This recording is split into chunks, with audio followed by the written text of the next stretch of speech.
स्वागत है गौरव शुक्ला मैं हां तुहाडे नाल। इस बुलेटिन का आगाज दिन की बड़ी खबर दे नाल दिल्ली विधान सभा के विशेष सैशन दे नाल। दिल्ली विधान सभा के एक दिन के विशेष सैशन दौरान अरविंद केजरीवाल सरकार ने केंद्र के तिने खेती कानूनों को रद्द कर दिता। केजरीवाल ने सदन के अंदर ही तिने खेती कानूनों दी कापियां भी पाड़ दित्तियां, जिस दे बाद सदन के अंदर किसान जिंदाबाद के नारे गूंज उठे। अरविंद केजरीवाल ने कहा कि नवे खेती कानूनों को लैके किसान नहीं बल्कि खुद बीजेपी वाले भुलेखे दे विच ने। बीजेपी वालियां नूं खुद पता नहीं कि नवे कानूनों के की फायदे ने। केजरीवाल ने कहा कि यूपी के मुख्यमंत्री योगी आदित्यनाथ का पूरा भाषण खेती कानूनों के फायदे गिनाउण दे लई सी, पर वो एक भी फायदा नहीं दस सके क्योंकि बीजेपी ने यह कानून किसानों के फायदे लिए नहीं बल्कि चोण फंड जुटाउण दे लई कुछ पूंजीपतियों के लिए बनाए ने।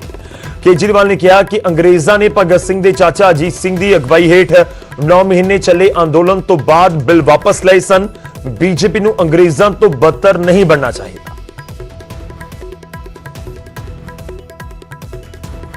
दर्द हो रहा है।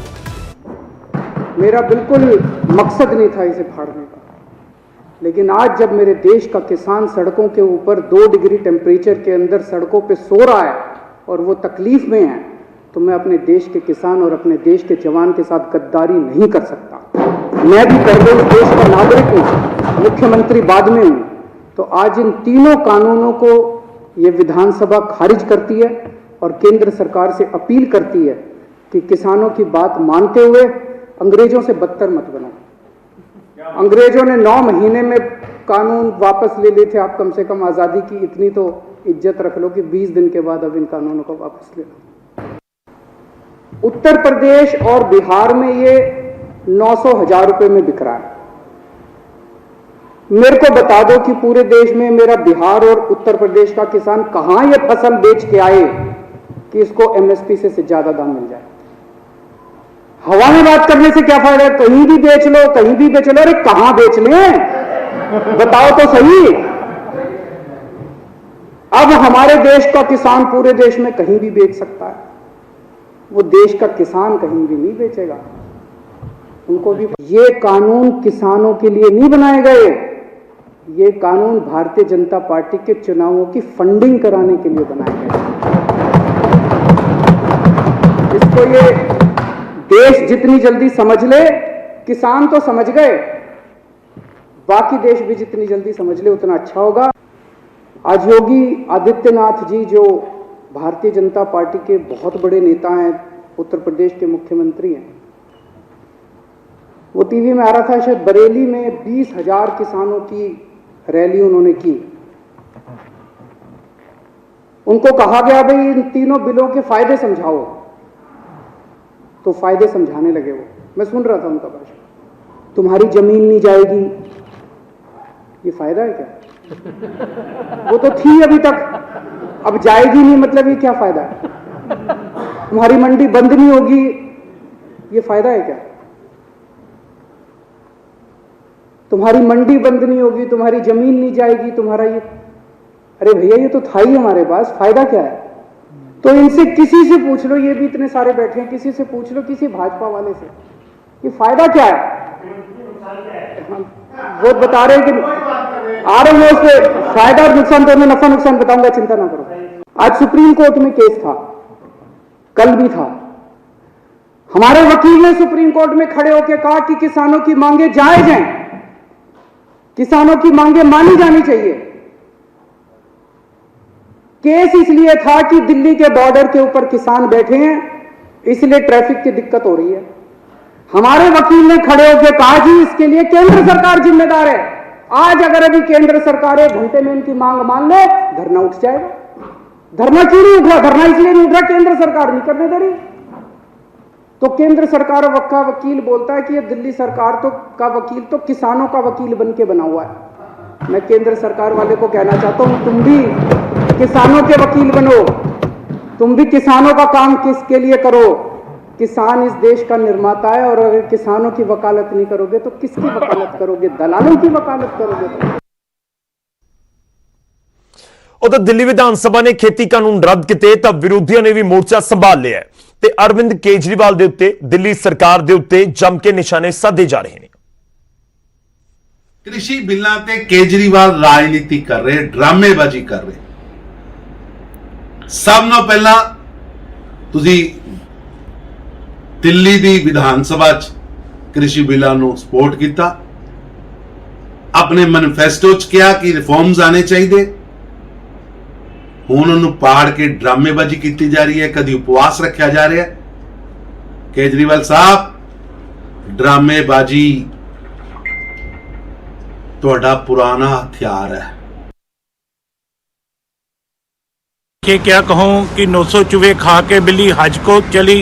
केजरीवाल साहब कल कह रहे थे कि भाई ये केंद्र के कानून है, लागू करने ही पड़ने थे। ये कैप्टन अमरिंदर सिंह कैसे विधानसभा में रद्द कर सकता है, उसने क्यों रद्द कर दिए? तो भैया आज आपने किस हैसियत से रद्द किए? हमने कहा था कि जहां जहां कांग्रेस की सरकार है, छत्तीसगढ़ में कांग्रेस की सरकार है, हम विधानसभा में कानून रद्द किए। राजस्थान में कांग्रेस की सरकार है, हमने रद्द किए। आज आपने पंजाब की तर्ज पे, कैप्टन अमरिंदर सिंह की तर्ज पे दिल्ली में कानून लागू थे और उसको आज रद्द करने का ऐलान किया है। ड्रामे ਕਰਨ ਦੇ ਵਿੱਚ ਅਰਵਿੰਦ ਕੇਜਰੀਵਾਲ ਬਹੁਤ ਵੱਡੇ ਮਾਨ ਨੇ, ਪਰ ਅੱਜ ਦੇ ਜਿਹੜਾ ਡਰਾਮਾ ਵਿਧਾਨ ਸਭਾ 'ਚ ਕੀਤਾ ਉਹਨੇ ਫਿਰ ਸਾਬਤ ਕਰ ਦਿੱਤਾ ਕਿ ਸਭ ਤੋਂ ਵੱਡਾ ਕੋਈ ਮਾਹਰ ਡਰਾਮੇਬਾਜ਼ ਰਾਜਨੀਤੀ ਦੇ ਵਿੱਚ ਹੈ ਉਹ ਦਿੱਲੀ ਦੇ ਮੁੱਖ ਮੰਤਰੀ ਅਰਵਿੰਦ ਕੇਜਰੀਵਾਲ ਸਾਹਿਬ ਹੈ। ਤੇ ਇਹਨਾਂ ਦਾ ਪਾਰਟੀ ਦਾ ਇੱਕੋ ਇੱਕ ਸਟੈਂਡ ਸੀ ਕਿ ਇਹਨੂੰ ਤਬਦੀਲ ਕੀਤਾ ਹੀ ਨਹੀਂ ਜਾ ਸਕਦਾ ਔਰ ਇਹਨਾਂ ਨੇ ਇਹ ਚੀਜ਼ਾਂ ਦਿੱਲੀ ਦੇ ਵਿੱਚ ਇਹ ਐਕਟ ਲਾਗੂ ਕਰ ਦਿੱਤੇ ਸੀ। ਹੁਣ ਜਦੋਂ ਲੱਗਿਆ ਉਹਨਾਂ ਨੂੰ ਕਿ ਕਿਸਾਨ ਅੰਦੋਲਨ ਸਿਖਰ ਤੇ ਪਹੁੰਚ ਗਿਆ ਔਰ ਕੁਝ ਵੀ ਹੋ ਸਕਦਾ, ਤੇ ਅੱਜ ਦਾ ਡਰਾਮਾ ਦੇਖੋ ਕਿ ਅੱਜ ਉਹ ਬਿੱਲ ਦੀ ਕਾਪੀ ਪਾੜ ਕੇ ਤੇ ਦੇਸ਼ ਦੇ ਸਾਹਮਣੇ ਵੀ ਮੈਂ ਬਹੁਤ ਵੱਡਾ ਜਿਹੜਾ ਕਿਸਾਨਾਂ ਦਾ ਵੈਲਵਿਸ਼ਰ ਆ, ਦੇਖੋ ਮੈਂ ਕਿੱਡਾ ਵੱਡਾ ਕੰਮ ਕਰਦਾ। ਤਾਂ ਦਿੱਲੀ ਸਰਕਾਰ ਦੇ ਵੱਲੋਂ ਕਾਨੂੰਨ ਰੱਦ ਕਰਨ ਦਾ ਐਲਾਨ, ਕਾਨੂੰਨ ਦੀਆਂ ਕਾਪੀਆਂ ਮੁੱਖ ਮੰਤਰੀ ਦੇ ਵੱਲੋਂ ਪਾੜੀਆਂ ਜਾਣੀਆਂ ਤੇ ਉਸ ਤੋਂ ਬਾਅਦ ਸਿਆਸਤ ਹੁੰਦੀ ਨਜ਼ਰ ਆ ਰਹੀ ਹੈ। ਪਰ ਸਵਾਲ ਉਹੀ ਹੈ ਕਿ ਇਸ ਫੈਸਲੇ ਨਾਲ, ਕਦਮ ਨਾਲ, ਕਾਨੂੰਨ ਦੀਆਂ ਕਾਪੀਆਂ ਪਾੜਨ ਦੇ ਨਾਲ ਕਿ ਵਾਕਈ ਕੇਂਦਰ ਦੀ ਸਰਕਾਰ ਦੇ ਉੱਤੇ ਅਸਰ ਪਏਗਾ। ਅੱਗੇ ਵਧਦੇ ਤੇ ਗੱਲ ਸੁਪਰੀਮ ਕੋਰਟ ਦੀ ਹੋਏਗੀ। ਸੁਪਰੀਮ ਕੋਰਟ ਦੇ ਵਿੱਚ ਵੀ ਅਹਿਮ ਸੁਣਵਾਈ ਹੋਈ ਹੈ ਕਿਸਾਨੀ ਅੰਦੋਲਨ ਨੂੰ ਲੈ ਕੇ। ਸੁਪਰੀਮ ਕੋਰਟ ਨੇ ਕਿਹਾ ਹੈ ਕਿ ਪ੍ਰਦਰਸ਼ਨ ਕਰਨਾ ਕਿਸਾਨਾਂ ਦਾ ਮੌਲਿਕ ਅਧਿਕਾਰ ਹੈ, ਪਰ ਕਿਸਾਨ ਦਿੱਲੀ ਬਲੌਕ ਨਹੀਂ ਕਰ ਸਕਦੇ, ਯਾਨੀ ਕਿ ਦਿੱਲੀ ਨੂੰ ਸੀਲ ਨਹੀਂ ਕਰ ਸਕਦੇ। ਉੱਥੇ ਕੇਂਦਰ ਨੂੰ ਵੀ ਸਵਾਲ ਕੀਤਾ ਕਿ ਮਸਲਾ ਹੱਲ ਹੋਣ ਤੱਕ ਕਿ ਕੇਂਦਰ ਦੀ ਸਰਕਾਰ ਕਾਨੂੰਨਾਂ ਨੂੰ ਹੋਲਡ ਕਰ ਸਕਦੀ ਹੈ, ਪਰ ਅੱਗੋਂ ਕੋਈ ਵੀ ਸੰਤੁਸ਼ਟੀਜਨਕ ਜਵਾਬ ਨਹੀਂ ਮਿਲਿਆ।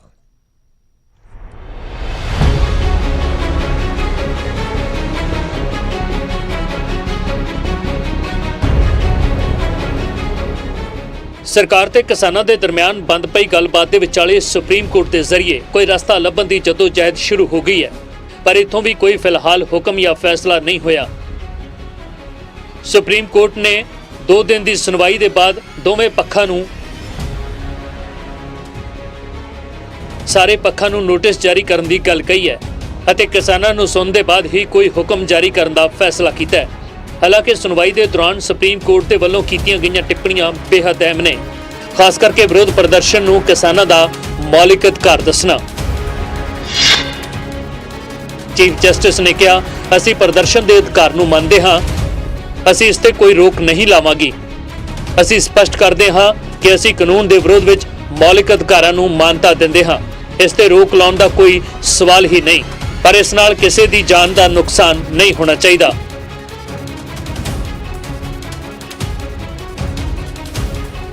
ਇਸ ਦੇ ਨਾਲ ਹੀ ਚੀਫ ਜਸਟਿਸ ਦੀ ਇੱਕ ਹੋਰ ਟਿੱਪਣੀ ਵੀ ਧਿਆਨ ਖਿੱਚਦੀ ਹੈ, ਜੋ ਇੱਕ ਪਟੀਸ਼ਨ ਕਰਤਾ ਦੇ ਵੱਲੋਂ ਪੇਸ਼ ਹੋਏ ਸੀਨੀਅਰ ਵਕੀਲ ਹਰੀਸ਼ ਸਾਲਵੇ ਦੀ ਉਸ ਦਲੀਲ ਤੇ ਆਈ, ਜਿਸ ਵਿੱਚ ਉਹਨਾਂ ਨੇ ਕਿਹਾ ਕਿ ਇਸ ਪ੍ਰਦਰਸ਼ਨ ਦੇ ਨਾਲ ਦਿੱਲੀ ਵਾਲਿਆਂ ਨੂੰ ਦਿੱਕਤ ਹੋ ਰਹੀ ਹੈ। ਇਸ ਤੇ ਚੀਫ ਜਸਟਿਸ ਨੇ ਕਿਹਾ, ਦਿੱਲੀ ਨੂੰ ਬਲੌਕ ਕਰਨ ਦੇ ਨਾਲ ਦਿੱਲੀ ਦੇ ਲੋਕ ਭੁੱਖੇ ਰਹਿ ਜਾਣਗੇ। ਜੇਕਰ ਕੋਈ ਚਰਚਾ ਨਹੀਂ ਹੋਵੇਗੀ ਤਾਂ ਮਕਸਦ ਪੂਰਾ ਨਹੀਂ ਹੋ ਸਕੇਗਾ। ਯਾਨੀ ਪ੍ਰਦਰਸ਼ਨ ਦੇ ਅਧਿਕਾਰ ਦੇ ਨਾਲ ਸੁਪਰੀਮ ਕੋਰਟ ਨੇ ਗੱਲਬਾਤ ਦੀ ਵੀ ਸਲਾਹ ਦੇ ਦਿੱਤੀ। ਇਸ ਸੁਣਵਾਈ ਦੇ ਵਿੱਚ ਕੋਰਟ ਨੇ ਕਿਹਾ, ਕੇਂਦਰ ਤੇ ਕਿਸਾਨਾਂ ਨੂੰ ਗੱਲ ਕਰਨੀ ਚਾਹੀਦੀ ਹੈ। ਅਸੀਂ ਸੋਚ ਰਹੇ ਹਾਂ ਕਿ ਇੱਕ ਸੁਤੰਤਰ ਕਮੇਟੀ ਬਣਾਈ ਜਾਏ, ਜਿਸ ਵਿੱਚ ਦੋਵੇਂ ਧਿਰਾਂ ਕਾਨੂੰਨ ਤੇ ਆਪਣੀ ਗੱਲ ਰੱਖ ਸਕਣ ਅਤੇ ਮੁੱਦੇ ਨੂੰ ਸੁਲਝਾਉਣ। ਸੁਤੰਤਰ ਕਮੇਟੀ ਦੇ ਵਿੱਚ ਪੀ ਸਾਈਨਾਥ, ਭਾਰਤੀ ਕਿਸਾਨ ਯੂਨੀਅਨ ਅਤੇ ਦੂਜੇ ਮੈਂਬਰ ਸ਼ਾਮਲ ਹੋ ਸਕਦੇ ਨੇ।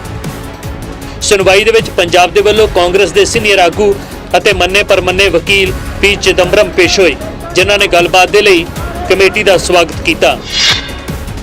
ਚਿਦੰਬਰਮ ਨੇ ਕਿਹਾ, ਸੂਬੇ ਨੂੰ ਕੋਰਟ ਦੇ ਇਸ ਸੁਝਾਅ ਤੇ ਕੋਈ ਇਤਰਾਜ਼ ਨਹੀਂ ਹੈ।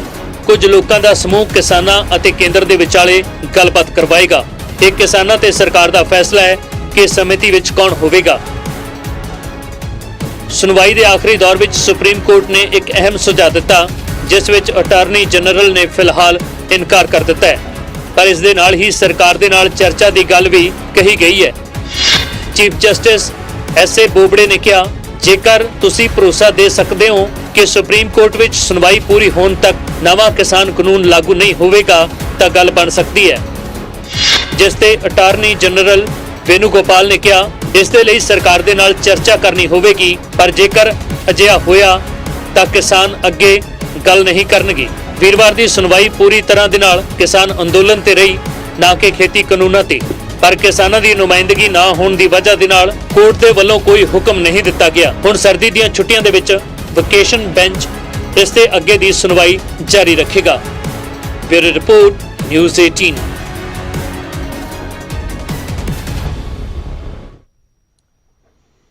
ਤਾਂ ਸੁਪਰੀਮ ਕੋਰਟ ਦੇ ਵਿੱਚ 2 ਦਿਨ ਸੁਣਵਾਈ ਹੋਈ ਹੈ। ਹੁਣ ਅਗਲੀ ਵਾਰ ਸੁਣਵਾਈ ਕਦੋਂ ਹੋਏਗੀ ਅਜੇ ਤੱਕ ਸਪਸ਼ਟ ਨਹੀਂ ਹੈ। ਸ਼ਨੀਵਾਰ ਨੂੰ ਵੀ ਹੋ ਸਕਦੀ ਹੈ ਜਾਂ ਸੋਮਵਾਰ ਨੂੰ ਵੀ ਹੋ ਸਕਦੀ ਹੈ। ਉਹਦਾ ਸੁਪਰੀਮ ਕੋਰਟ ਦੀ ਟਿੱਪਣੀ ਜੋ ਅਪੀਲ ਕਿਸਾਨਾਂ ਨੂੰ ਕੀਤੀ ਗਈ ਹੈ, ਉਸ ਦੇ ਉੱਤੇ ਕਿਸਾਨ ਲੀਡਰਾਂ ਨੇ ਮੀਟਿੰਗ ਕੀਤੀ ਤੇ ਉਸ ਤੋਂ ਬਾਅਦ ਉਹਨਾਂ ਨੇ ਆਪਣਾ ਪ੍ਰਤੀਕਰਮ ਵੀ ਦਿੱਤਾ। ਹਾਲਾਂਕਿ ਕਿਸਾਨ ਲੀਡਰਾਂ ਦਾ ਕਹਿਣਾ ਹੈ ਕਿ ਅਜੇ ਤੱਕ ਲਿਖਤ ਦੇ ਵਿੱਚ ਉਹਨਾਂ ਦੇ ਕੋਲ ਕੁਝ ਵੀ ਨਹੀਂ ਆਇਆ। ਸੀਨੀਅਰ ਵਕੀਲਾਂ ਦੇ ਨਾਲ ਸਲਾਹ ਕਰਨ ਦਾ ਜ਼ਿਕਰ ਜ਼ਰੂਰ ਕਿਸਾਨ ਆਗੂ ਕਰ ਰਹੇ ਨੇ ਤੇ ਕੁਝ ਨਾਮ ਵੀ ਸਾਹਮਣੇ ਰੱਖ ਦਿੱਤੇ ਗਏ ਨੇ ਕਿ ਕਿਹੜੇ ਵਕੀਲਾਂ ਦੇ ਨਾਲ ਉਹਨਾਂ ਦੇ ਵੱਲੋਂ ਚਰਚਾ ਕੀਤੀ ਜਾਏਗੀ। 4 ਵਕੀਲਾਂ ਦਾ ਨਾਮ ਕਿਸਾਨ ਆਗੂਆਂ ਦੇ ਵੱਲੋਂ ਦੱਸਿਆ ਗਿਆ। ਪ੍ਰਸ਼ਾਂਤ ਭੂਸ਼ਣ, ਕੋਲਿਨ ਗੋਸਾਲਵਿਸ, ਦੁਸ਼ਯੰਤ ਦਵੇ ਤੇ ਐਚ.ਐਸ. ਫੂਲਕਾ ਦਾ ਨਾਮ। ਇਹਨਾਂ 4 ਵਕੀਲਾਂ ਦੇ ਨਾਲ ਸਲਾਹ ਮਸ਼ਵਰਾ ਕਰਾਂਗੇ, ਕਿਸਾਨ ਆਗੂਆਂ ਦੇ ਵੱਲੋਂ ਇਹ ਕਿਹਾ ਗਿਆ। जानना चाहते हैं, सुप्रीम कोर्ट में एक केस है, अभी हमारे पास उस कोई डॉक्यूमेंट्री कोई नहीं आई चीज़।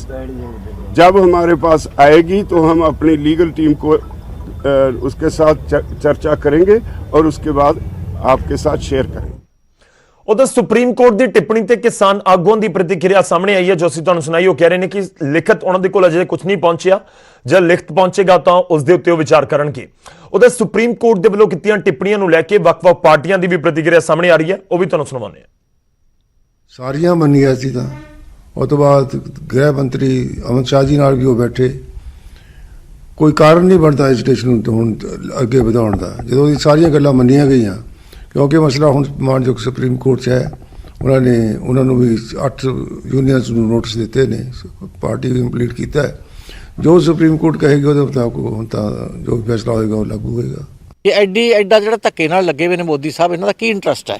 ਤੇ ਜਿਹੜੀ ਸੁਪਰੀਮ ਕੋਰਟ ਨੇ ਵੀ ਅੱਜ ਇਹੀ ਗੱਲ ਹੀ ਕਹੀ ਹੈ ਨਾ ਕਿ ਤੁਸੀਂ ਆਪਣੀ ਕਮੇਟੀ ਬਣਾਓ, ਤੇ ਇਹ ਕਮੇਟੀ ਹੁਣ ਤਾਂ ਸਾਰਾ ਕੁਝ ਜਿਵੇਂ ਕਹਿੰਦੇ ਹੱਥ ਹੀ ਨਿਕਲ ਕੇ ਪੂਛ ਰਹਿ ਗਈ ਹੈ। ਹੁਣ ਕਮੇਟੀ ਕਾਹਦੀ ਬਣਾਉਣੀ ਹੈਗੀ ਹੈ? ਕਮੇਟੀ ਤਾਂ ਬਣ ਗਈ ਸੀ, ਸਾਡੇ ਬੰਦੇ ਕਿੰਨੀ ਵਾਰ ਕਮੇਟੀ ਮੂਹਰੇ ਪੇਸ਼ ਹੋਏ ਨੇ। ਤੇ ਜੇ ਉਹ ਜਿਹੜੇ ਲੋਕਾਂ ਲਈ ਮੋਟੀ ਗੱਲ ਹੈ, ਇੱਕ ਜਿਹੜੇ ਵਰਗ ਲਈ ਉਹ ਕਰਨਾ ਚਾਹੁੰਦੇ ਸੀ ਮੋਦੀ ਹੋਣੀ, ਜੇ ਉਹ ਸਾਰਾ ਵਰਗ ਸਮਝਦਾ ਹੈ ਕਿ ਇਹ ਸਾਡੇ ਗਲਫਾ ਹੈ, ਨੁਕਸਾਨਦੇਹ ਹੈ, ਤਾਂ 2 ਟੁਕ ਗੱਲ ਹੈ ਕਿ ਜੇ ਸਾਰੀ ਸਿਚੁਏਸ਼ਨ ਜਿਹਦੇ ਬਾਰੇ ਮਾੜਾ ਮੋਟਾ ਆਪਾਂ ਸਮਝਦੇ ਹਾਂ ਕਿ ਸਾਰਿਆਂ ਨੂੰ ਤੰਗੀ ਕਿਸੇ ਨੂੰ ਨਾ ਹੋਵੇ, ਸੁਪਰੀਮ ਕੋਰਟ ਵੀ ਸਮਝਦੀ ਹੈ, ਉਹਦੀ ਜ਼ਿੰਮੇਵਾਰੀ ਪੈਂਦੀ ਹੈ ਮੋਦੀ ਸਾਹਿਬ ਤੇ। ਮੋਦੀ ਸਾਹਿਬ 2 ਮਿੰਟਾਂ 'ਚ ਆ ਕੇ ਕਹਿਣ ਕਿ ਆਹ ਲਓ ਤੁਹਾਡੇ ਲਈ ਬਣਾਏ, ਤੋਂ ਨਹੀਂ ਪਾਉਂਦੇ, ਆਹ ਮਾਰੀ ਲੈਣ, ਕੈਂਸਲ। ਹੁਣ ਅੱਗੇ ਵਧਦੇ ਅਗਲੀ ਖਬਰ ਦਾ ਰੁਖ ਕਰਦੇ ਹਾਂ। ਖੇਤੀਬਾੜੀ ਮੰਤਰੀ ਦੇ ਵੱਲੋਂ ਇੱਕ ਚਿੱਠੀ ਲਿਖੀ ਗਈ ਹੈ ਕਿਸਾਨਾਂ ਨੂੰ, ਉਸ ਦਾ ਜ਼ਿਕਰ ਖੇਤੀਬਾੜੀ ਮੰਤਰੀ ਨਰਿੰਦਰ ਸਿੰਘ ਤੋਮਰ ਨੇ ਇੱਕ ਵਾਰ ਮੁੜ ਤੋਂ ਕਿਸਾਨਾਂ ਦੇ ਨਾਮ ਤੇ ਚਿੱਠੀ ਲਿਖੀ ਹੈ ਤੇ ਨਵੇਂ ਕਾਨੂੰਨਾਂ ਨੂੰ ਇੱਕ ਵਾਰ ਮੁੜ ਤੋਂ ਕਿਸਾਨ ਹਿਤੈਸ਼ੀ ਦੱਸਦੇ ਨਜ਼ਰ ਆ ਰਹੇ ਨੇ। ਆਪਣੀ ਚਿੱਠੀ ਦੇ ਵਿੱਚ ਉਹਨਾਂ ਨੇ ਜ਼ਿਕਰ ਕੀਤਾ ਹੈ ਕਿ ਕਿਸਾਨਾਂ ਦੇ ਵਿੱਚ ਭਰਮ ਫੈਲਾਇਆ ਜਾ ਰਿਹਾ ਹੈ। ਪਿਛਲੇ 6 ਸਾਲਾਂ ਦਾ ਇਤਿਹਾਸ ਦਾ ਵੀ ਉਹਨਾਂ ਨੇ ਜ਼ਿਕਰ ਕੀਤਾ ਤੇ ਕਿਹਾ ਕਿ ਇਤਿਹਾਸ ਇਸ ਦਾ ਗਵਾਹ ਹੈ। ਮੰਡੀਆਂ ਵੀ ਚਾਲੂ ਰਹਿਣਗੀਆਂ, APMC ਨੂੰ ਮਜ਼ਬੂਤ ਕੀਤਾ ਜਾ ਰਿਹਾ ਹੈ ਤੇ MSP ਵੀ ਜਾਰੀ ਹੈ ਤੇ ਜਾਰੀ ਰਹੇਗੀ। ਤਾਂ ਲਗਾਤਾਰ ਇਹ ਜ਼ਿਕਰ ਕੀਤਾ ਜਾ ਰਿਹਾ ਹੈ ਕੇਂਦਰ ਸਰਕਾਰ ਦੇ ਵੱਲੋਂ, ਖੇਤੀਬਾੜੀ ਮੰਤਰੀ ਦੇ ਵੱਲੋਂ ਕਿ ਕਿਸਾਨ ਹਿਤੈਸ਼ੀ ਕਾਨੂੰਨ।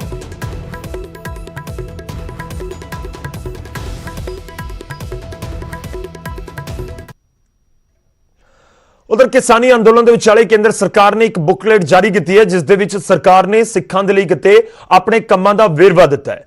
ਸਿਆਸੀ ਆਗੂਆਂ ਨੇ ਜਿੱਥੇ ਇਹਨਾਂ ਕੰਮਾਂ ਦੀ ਸ਼ਲਾਘਾ ਕੀਤੀ ਤਾਂ ਉੱਥੇ ਸਰਕਾਰ ਨੂੰ ਆਪਣੇ ਗਲਤ ਕੰਮਾਂ ਦਾ ਜਵਾਬ ਦੇਣ ਦੇ ਲਈ ਵੀ ਕਿਹਾ ਗਿਆ।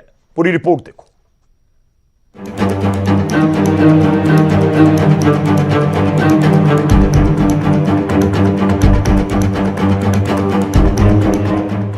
ਖੇਤੀ ਕਾਨੂੰਨਾਂ ਨੂੰ ਲੈ ਕੇ ਕੇਂਦਰ ਸਰਕਾਰ ਦਾ ਵਿਰੋਧ ਹੋ ਰਿਹਾ ਹੈ। ਕਿਸਾਨਾਂ ਨੇ ਮੋਰਚਾ ਖੋਲ੍ਹਿਆ ਹੋਇਆ ਹੈ, ਪਰ ਇਸ ਵਿਰੋਧ ਦੇ ਵਿਚਾਲੇ ਕੇਂਦਰ ਨੇ ਇੱਕ ਬੁਕਲੇਟ ਜਾਰੀ ਕੀਤੀ ਹੈ ਜਿਸ ਵਿੱਚ ਸਿੱਖਾਂ ਦੇ ਲਈ ਕੀਤੇ ਕੰਮਾਂ ਦਾ ਜ਼ਿਕਰ ਕੀਤਾ ਗਿਆ ਹੈ। ਬੁਕਲੇਟ ਦੇ ਵਿੱਚ ਮੋਦੀ ਸਰਕਾਰ ਨੇ ਸਿੱਖਾਂ ਨਾਲ ਵਿਸ਼ੇਸ਼ ਰਿਸ਼ਤੇ ਦਾ ਦਮ ਭਰਿਆ ਹੈ। ਸਿਆਸੀ ਮਾਰ ਇਸ ਨੂੰ 2022 ਦੀਆਂ ਪੰਜਾਬ ਵਿਧਾਨ ਸਭਾ ਚੋਣਾਂ ਦੀ ਤਿਆਰੀ ਵਜੋਂ ਵੇਖ ਰਹੇ ਨੇ। ਇਸ ਬੁਕਲੇਟ ਦੇ ਵਿੱਚ ਆਖਰ ਹੈ ਕੀ, ਉਹ ਤੁਹਾਨੂੰ ਦੱਸਦੇ ਹਾਂ।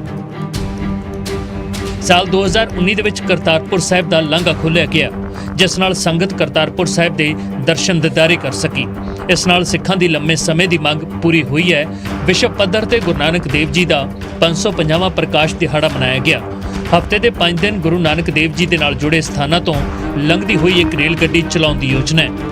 ਇਸ ਦੇ ਨਾਲ ਹੀ ਸੁਲਤਾਨਪੁਰ ਲੋਧੀ ਨੂੰ ਹੈਰੀਟੇਜ ਸਿਟੀ ਵਜੋਂ ਵਿਕਸਿਤ ਕੀਤਾ ਜਾ ਰਿਹਾ ਹੈ ਅਤੇ ਗੁਰੂ ਨਾਨਕ ਦੀ ਬਾਣੀ ਨੂੰ 15 ਭਾਸ਼ਾਵਾਂ ਦੇ ਵਿੱਚ ਛਾਪਣ ਦਾ ਕੰਮ ਲਗਾਤਾਰ ਜਾਰੀ ਹੈ। ਗੁਰੂ ਨਾਨਕ ਦੇਵ ਯੂਨੀਵਰਸਿਟੀ ਅੰਮ੍ਰਿਤਸਰ ਦੇ ਵਿੱਚ national institute of interfaith study ਦੀ ਸਥਾਪਨਾ ਕੀਤੀ ਜਾ ਰਹੀ ਹੈ। ਬ੍ਰਿਟੇਨ ਦੀ ਇੱਕ ਯੂਨੀਵਰਸਿਟੀ ਵਿੱਚ ਗੁਰੂ ਨਾਨਕ ਦੇਵ ਜੀ ਤੇ ਇੱਕ ਬੈਂਚ ਸਥਾਪਿਤ ਕੀਤਾ ਜਾਵੇਗਾ। ਇਸ ਬੁਕਲੇਟ ਵਿੱਚ ਅੱਗੇ ਹੋਰ ਲਿਖਿਆ ਹੈ, ਗੁਰੂ ਤੇਗ ਬਹਾਦਰ ਜੀ ਦਾ 400ਵਾਂ ਪ੍ਰਕਾਸ਼ ਪੁਰਬ ਸ਼ਰਧਾ ਨਾਲ ਮਨਾਇਆ ਜਾ ਰਿਹਾ ਹੈ। ਅਪ੍ਰੈਲ 2020 ਤੋਂ 2021 ਤੱਕ ਕਈ ਸਮਾਗਮ ਕਰਵਾਏ ਜਾ ਰਹੇ ਨੇ। 2016-17 ਦੇ ਵਿੱਚ ਗੁਰੂ ਗੋਬਿੰਦ ਸਿੰਘ ਜੀ ਦਾ 350ਵਾਂ ਪ੍ਰਕਾਸ਼ ਪੁਰਬ ਸ਼ਰਧਾ ਨਾਲ ਮਨਾਇਆ ਗਿਆ। ਇਸ ਮੌਕੇ ਗੁਰੂ ਗੋਬਿੰਦ ਸਿੰਘ ਜੀ ਦੀ ਯਾਦ ਵਿੱਚ ਡਾਕ ਟਿਕਟ ਵੀ ਜਾਰੀ ਕੀਤੀ ਗਈ ਅਤੇ ਜਾਮਨਗਰ ਵਿੱਚ ਗੁਰੂ ਗੋਬਿੰਦ ਸਿੰਘ ਜੀ ਦੀ ਯਾਦ ਦੇ ਵਿੱਚ 750 ਬਿਸਤਰਿਆਂ ਦੇ ਹਸਪਤਾਲ ਦਾ ਉਦਘਾਟਨ ਕੀਤਾ ਗਿਆ। ਇਸੇ ਤਰ੍ਹਾਂ ਅੰਮ੍ਰਿਤਸਰ ਤੋਂ ਨੰਦੇੜ ਜਾਣ ਵਾਲੇ ਸ਼ਰਧਾਲੂਆਂ ਲਈ ਵਿਸ਼ੇਸ਼ ਫਲਾਈਟ ਸ਼ੁਰੂ ਕੀਤੀ ਗਈ। ਸਿੱਖਾਂ ਲਈ ਵੱਡਾ ਕਦਮ ਚੁੱਕਦੇ ਹੋਏ ਸਰਕਾਰ ਨੇ ਕਾਲੀ ਸੂਚੀ ਦੇ ਵਿੱਚੋਂ ਸਿੱਖਾਂ ਦਾ ਨਾਮ ਹਟਾਇਆ। 314 ਨਾਂ ਵਾਲੀ ਸੂਚੀ ਵਿੱਚੋਂ 312 ਨਾਂ ਹਟਾਏ ਗਏ ਨੇ, ਜਿਸ ਨਾਲ ਵਿਦੇਸ਼ਾਂ ਵਿੱਚ ਰਹਿੰਦੇ ਕਈ ਸਿੱਖਾਂ ਲਈ ਭਾਰਤ ਆਉਣ ਦਾ ਰਾਹ ਪੱਧਰਾ ਹੋਇਆ ਹੈ। ਬੁਕਲੇਟ ਦੇ ਵਿੱਚ ਸਿੱਖ ਕਤਲੇਆਮ ਦੇ ਦੋਸ਼ੀਆਂ ਖਿਲਾਫ ਹੋਈ ਕਾਰਵਾਈ ਦੀ ਵੀ ਗੱਲ ਕੀਤੀ ਗਈ ਹੈ। ਸਿੱਖ ਕਤਲੇਆਮ ਦੇ ਦੋਸ਼ੀਆਂ ਨੂੰ ਸਜ਼ਾ ਮਿਲੀ। ਜਸ਼ਪਾਲ ਸਿੰਘ ਨੂੰ ਫਾਂਸੀ ਦੀ ਸਜ਼ਾ ਹੋਈ ਜਦਕਿ ਨਰੇਸ਼ ਸਹਿਰਾਵਤ ਨੂੰ ਉਮਰ ਕੈਦ ਦੀ ਸਜ਼ਾ ਮਿਲੀ ਹੈ।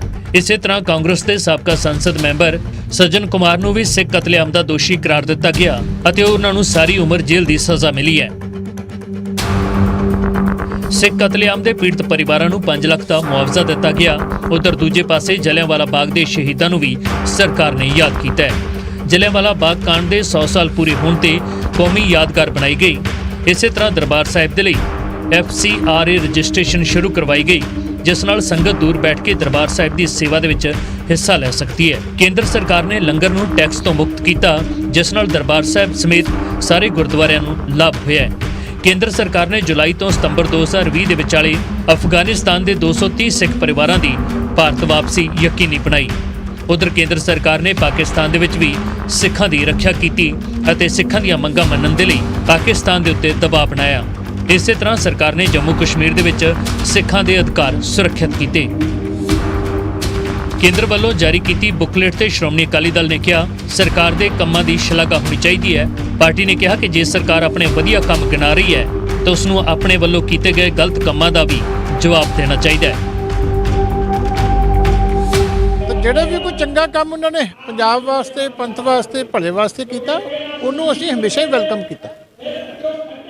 ਪਰ ਇਹ ਨਹੀਂ ਹੈ ਵੀ ਜਿਹੜਾ ਨੁਕਸਾਨ ਕਰ ਦਿੱਤਾ ਉਹਦੇ ਤੇ ਅਸੀਂ ਇਸ ਗੱਲ ਕਰਕੇ ਕਹਿ ਦਈਏ ਕਿ ਇਹ ਉਹਦੇ ਨਾਲ ਕੰਪਨਸੇਟ ਹੋ ਗਿਆ।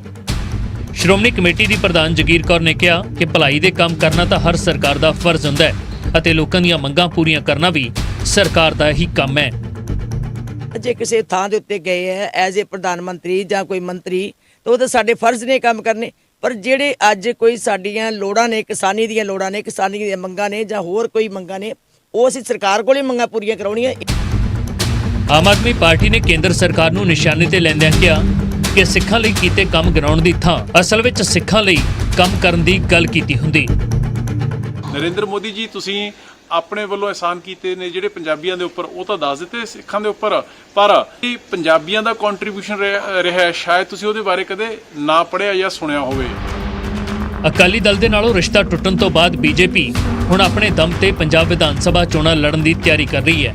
ਭਾਵੇਂ ਚੋਣਾਂ 2022 ਦੇ ਵਿੱਚ ਹੋਣੀਆਂ ਨੇ, ਪਰ ਭਾਜਪਾ ਨੇ ਮੈਦਾਨ ਤਿਆਰ ਕਰਨਾ ਸ਼ੁਰੂ ਕਰ ਦਿੱਤਾ ਹੈ ਅਤੇ ਇਸ ਬੁਕਲੇਟ ਨੂੰ ਵੀ ਚੋਣਾਂ ਦੀ ਤਿਆਰੀ ਦੇ ਵਜੋਂ ਦੇਖਿਆ ਜਾ ਰਿਹਾ ਹੈ।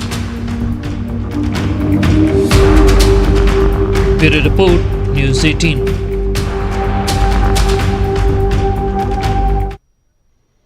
ਉਹ ਤਾਂ ਕੇਂਦਰ ਸਰਕਾਰ ਦੀ ਬੁਕਲੇਟ ਨੂੰ ਲੈ ਕੇ ਬੀਜੇਪੀ ਆਗੂ ਮਦਨ ਮੋਹਨ ਮਿੱਤਲ ਕਹਿ ਰਹੇ ਨੇ ਕਿ ਜੋ ਸਰਕਾਰ ਦੇ ਵੱਲੋਂ ਫਰਜ਼ ਨਿਭਾਏ ਗਏ ਨੇ ਉਹਨਾਂ ਦਾ ਹੀ ਜ਼ਿਕਰ ਕੀਤਾ ਗਿਆ ਤੇ ਦੂਜੇ ਪਾਸੇ ਕਾਂਗਰਸ ਦੇ ਵਿਧਾਇਕ ਰਾਜਕੁਮਾਰ ਵੇਰਕਾ ਬੀਜੇਪੀ ਨੂੰ ਨਿਸ਼ਾਨੇ ਤੇ ਲੈ ਰਹੇ ਨੇ।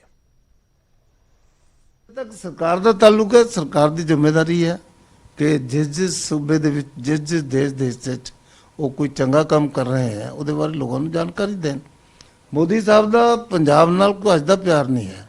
ਇੱਥੇ ਕਿੰਨੇ ਸਾਲ ਉਹ ਸਾਡੇ ਇੰਚਾਰਜ ਰਹੇ, ਪ੍ਰਭਾਰੀ ਰਹੇ, ਪਹਿਲੇ ਪੰਜਾਬ ਦੇ ਪ੍ਰਭਾਰੀ ਬਣੇ, ਚੰਡੀਗੜ੍ਹ ਦੇ ਬਣੇ, ਫਿਰ ਹਰਿਆਣਾ ਵੀ ਵਿੱਚ ਆ ਗਿਆ, ਹਿਮਾਚਲ ਵੀ ਆ ਗਿਆ, ਜੰਮੂ ਕਸ਼ਮੀਰ ਵੀ ਆ ਗਿਆ। ਸੋ ਕਿੰਨੇ ਸਾਲ ਉਹ ਚੰਡੀਗੜ੍ਹ ਦੇ ਵਿੱਚ ਰਹਿ ਕੇ ਇਹ ਪ੍ਰਭਾਰੀ ਦੇ ਤੌਰ ਤੇ ਕੰਮ ਕਰਕੇ ਇੱਥੇ ਰਾਜਨੀਤਿਕ ਗਤੀਵਿਧੀਆਂ ਨੂੰ ਦੇਖਦੇ ਰਹੇ। ਸੋ ਹੁਣ ਅਗਰ ਉਹਨਾਂ ਨੇ ਪੰਜਾਬ ਦੇ ਨਾਲ ਉਹਨਾਂ ਦਾ ਸੰਬੰਧ ਹੈ ਔਰ ਜੇ ਪਗੜੀ ਜਿੰਨੀ ਵਧੀਆ ਉਹ ਬੰਨ੍ਹਦੇ ਹੈ ਔਰ ਜਦੋਂ ਪਗੜੀ ਬੰਨ੍ਹ ਕੇ ਖੜੇ ਹੁੰਦੇ ਆ ਤੇ ਲੱਗਦਾ ਵੀ ਕੋਈ ਪੰਜਾਬ ਦਾ ਗੱਭਰੂ ਸਿੱਖ ਖੜਾ ਹੈ। ਸੋ ਇਸ ਕਰਕੇ ਹਿੰਦੂ ਸਿੱਖਾਂ ਨੂੰ ਇਕੱਠੇ ਕਿਵੇਂ ਰੱਖਣਾ ਔਰ ਉਹਨਾਂ ਦੇ ਅੰਦਰ 9 ਮਾਸ ਦਾ ਰਿਸ਼ਤੇ ਨੂੰ ਕਿਵੇਂ ਮਜ਼ਬੂਤ ਕਰਨਾ ਔਰ ਸਰਕਾਰ ਨੇ ਮਜ਼ਬੂਤ ਕਰਨ ਵਾਸਤੇ ਕਿਆ ਕੀਤਾ ਹੈ ਉਹ ਦੱਸ।